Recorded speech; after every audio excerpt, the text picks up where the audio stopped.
डाकोर के रामदास जी तो द्वारिकाधीश जाते थे, पूरी रात कीर्तन करते थे, फिर वापस आते थे। भगवान रीझ गए थे उनसे और भगवान ने कहा हमको लिवा चलो अपने घर। रामदास जी से कहा, रीझ गए, हर एकादशी को ठाकुर जी के पास जाना, रणछोड़ ठाकुर जी के पास, द्वारिकाधीश उनके दर्शन करना और रात भर कीर्तन करना। एक दिन ठाकुर जी ने कहा अगली बार अब गाड़ी लेके आना और हम तुम्हारे साथ चलेंगे। तो उनका, प्रभु हमारे साथ चलोगे? आप बूढ़ा शरीर है हमारा, आपका तो नौ किशोर हो, हम कैसे गाड़ी में ले पाएंगे? और बाहर ताला लग जाता है। बोले पीछे की खिड़की हम खोल देंगे और तुम्हारे लिए हम फूल जैसे हो जाएंगे। बोले प्रभु देख लो, बहुत बड़े रक्षक हैं सब इनके, हमें कुछ नहीं होगा, तुम गाड़ी ले आओ ना, हम चलने के लिए तैयार हैं। अब वो गाड़ी ले आए तो सब भगत देख रहे थे कि पैदल नंगे पैर आते थे, इस बार गाड़ी पे आए तो सोचा शायद बूढ़े हैं इसलिए बैलगाड़ी से आ गए होंगे।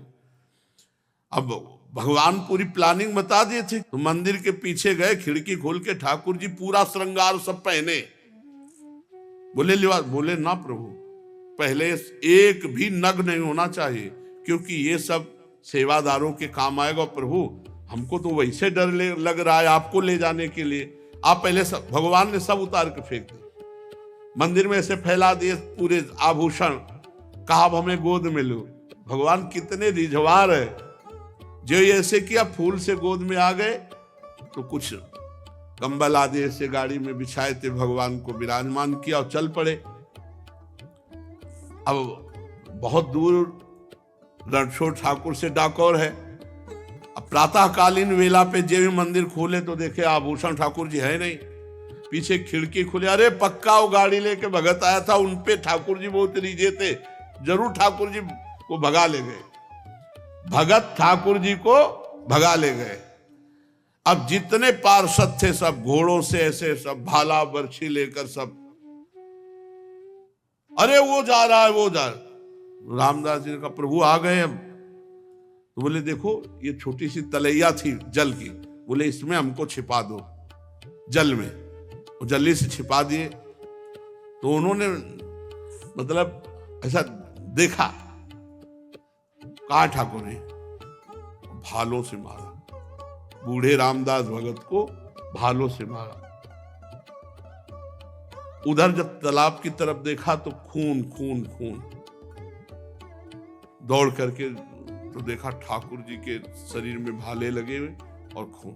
ठाकुर जी ने कहा तुम जैसे निर्दयियों के साथ हम नहीं चलेंगे, हम रामदास जी के साथ जाएंगे। उनका प्रभु आप हमारा जीवन हो, जीवन ही आपसे चलता है। बोले हाँ यही बात तो है ना कि हमसे जीवन चलता है, रामदास हमारे तौल भर सोना दे देंगे तुम्हें, ठीक है? बोले हाँ ठीक है, राजी हो गए। रामदास जी ने कहा प्रभु प्रभु वैसे पिटवा दिए, कह रहे सोना दे देंगे, हमारे पास सोना कहाँ है, गरीब आदमी प्रभु। भगवान ने कहा चुप, ले चलो पहले डाको। अब पीछे वो सब भाला बर्छी लिए घोड़े पे सवार, वहां ठाकुर जी पहुंचे। बोले तराजू लाओ, एक तरफ ठाकुर जी को विराजमान कहो, ए रामदास चढ़ाओ सोना। ठाकुर जी से कहा महाराज, तो बोले एक छोटी सी नथ है ना तुम्हारी पत्नी की, पहले उतले में हम तौल जाएंगे, उतले में हम तौल जाएंगे। एक छोटी सी नथ, छोटी सी पतली बारी, उतना ही था।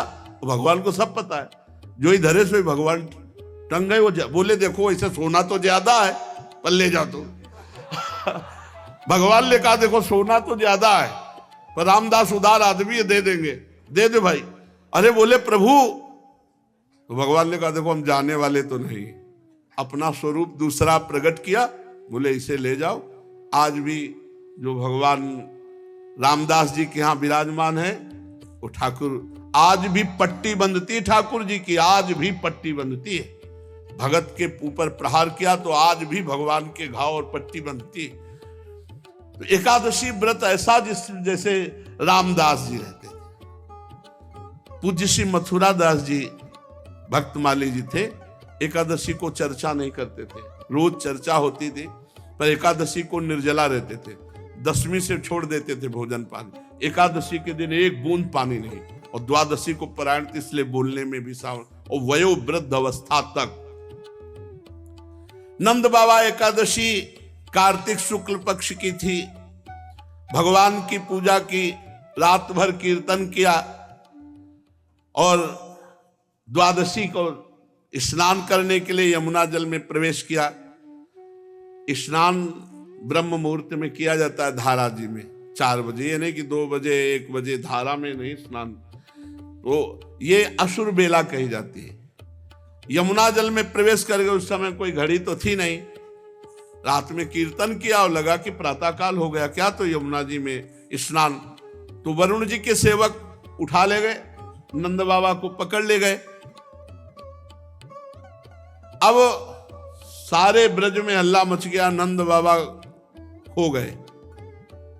अब पूरे ब्रज के गोप सब श्री कृष्ण से कहा कि पता नहीं कहां नंद बाबा गायब हो गए, तुम ही अपने पिता को ला सकते हो। हे श्री कृष्ण, तुम्हारे ऊपर ही हमारा विश्वास भरोसा। सब रोने लगे।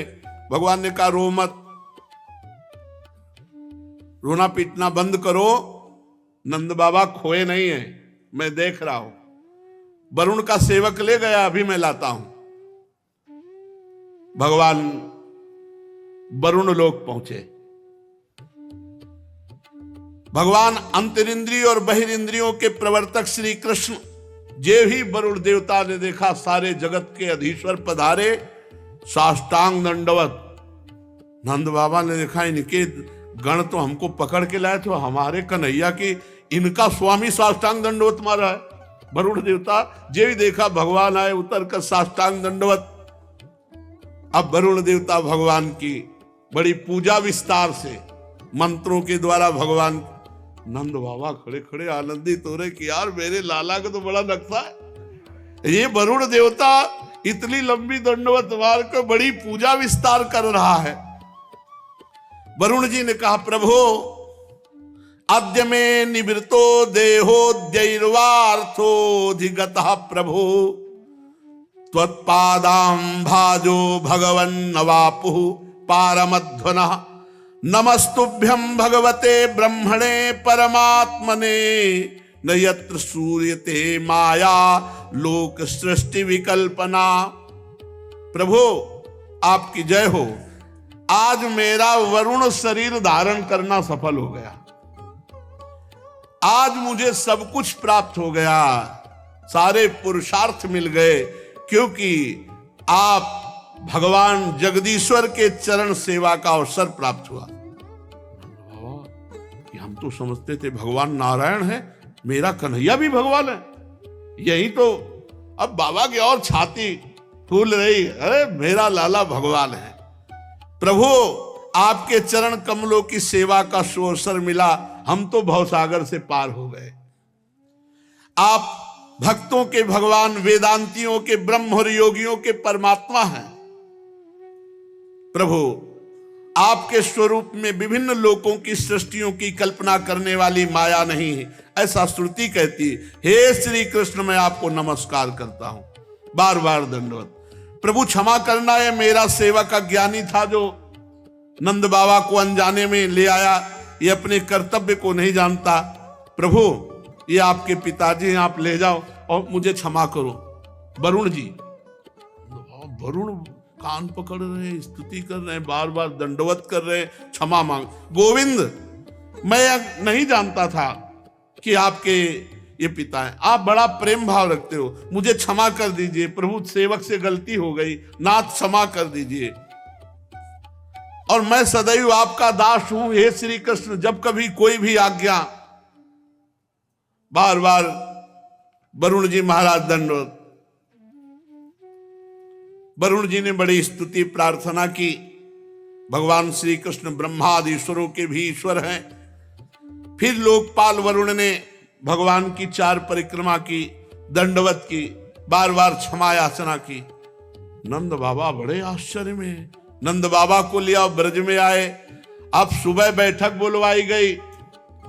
नंद बाबा भाई, नंद बाबा ने कहा कि मैंने देखा वरुण जी बार बार दंडवत, पूरी साष्टांग दंडवत मार रहे थे और कह रहे थे इंद्रियातीत ऐश्वर्य योगीश्वर योगींद्र भगवान परमात्मा। कन्हैया को कह रहे थे, बार बार कान पकड़ रहे थे, झुक झुक कर प्रणाम कर रहे थे। अरे बड़ा आश्चर्य में बात, मेरा कन्हैया भगवान निकला।